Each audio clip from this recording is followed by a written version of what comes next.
I have renounced position. Somebody comes and they say to me, well, what about all these groups you got? Are they? In fact, the fellow asked me this last week. He said, are these groups you got New Testament groups? I knew where he was headed, but I wanted to see if he could spell it out for me. I said, what exactly do you mean? Well, he says, do you have apostle, prophet, pastor, teachers, and evangelists? I said, yes. Well, he said, how many do you have in a church? Do you just have one apostle in a church? Oh, I said, we may have 30 or 40. Oh, he says, that's wonderful. He said, that must be a blessing to the great crowd. Oh, I said, it's the whole crowd.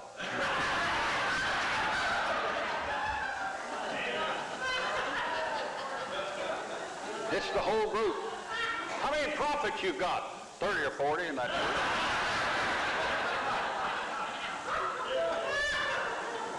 Well, who's the pastor? All 30 and 40.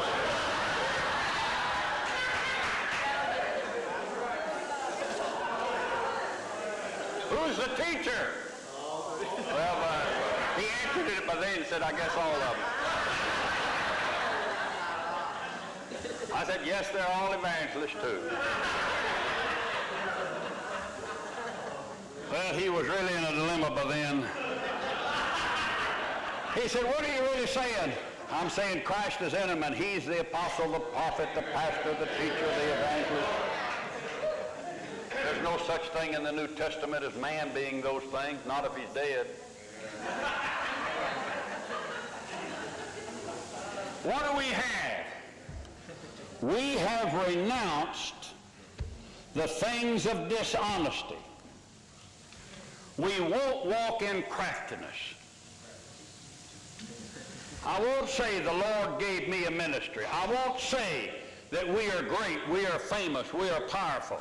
Why? That's being crafty with you.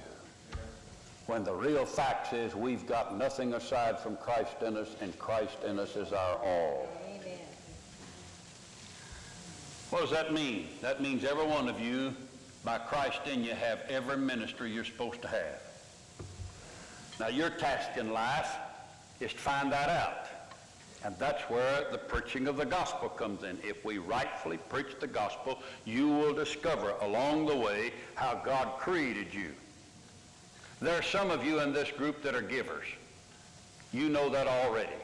You're givers. You give yourself. If there's a piece of paper on the floor, I'll watch and you'll be the one come pick it up. You're servers. You serve everywhere.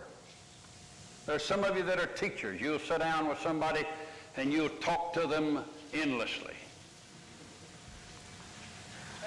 Teachers.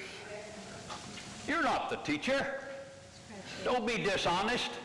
Don't get crafty and think, hey, I really got a ministry in there.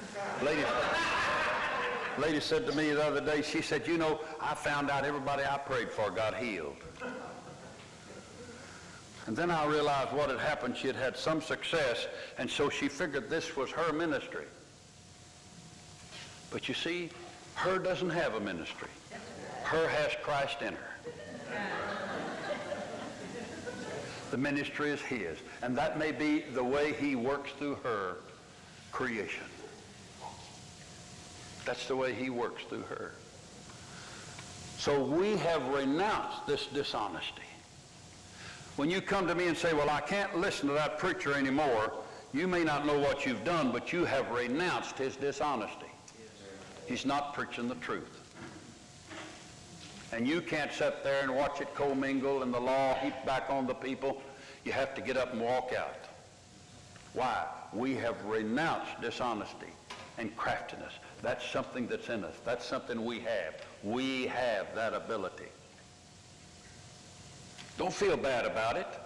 Paul looked at Peter one day and said, you're not preaching the same gospel I am. Now here's the real key to all the we haves. We have this treasure in earthen vessels, that the excellency of the power may be of God and not of us. Now that's really what I've been trying to say. The excellency of power is not in us, it's in Christ. It's in Christ. The excellency of power is not of us. It's of God. Now, all my life, I prayed for power. It's good to pray. It's good to pray long if you feel led. But you can never pray for power, because the power is in you. Amen. He that is in you said one time, all power in heaven and earth is given unto me. That was in the kingdom message. But that's the same Jesus that's in you. All power in heaven and earth is given unto me. You have that Christ in you. You say, well, then why can't I exercise it? Because it can only be exercised through the way God created you. Yes. Now you understand that? He may not have created you to heal all the sick and cast out devils or preach the gospel like somebody else. He may have created you to be a silent witness. He may have created you to be a teacher, and you teach your children. Maybe that's your ministry. Maybe you just write letters to loved ones. Or maybe you pick up the phone when you feel led and call somebody. That's the way you are. Why should you ever think you're anything less than anybody else? Why should we in this group ever think that one is more important than another? Why? The excellency of power is not of us. It's of God. Amen.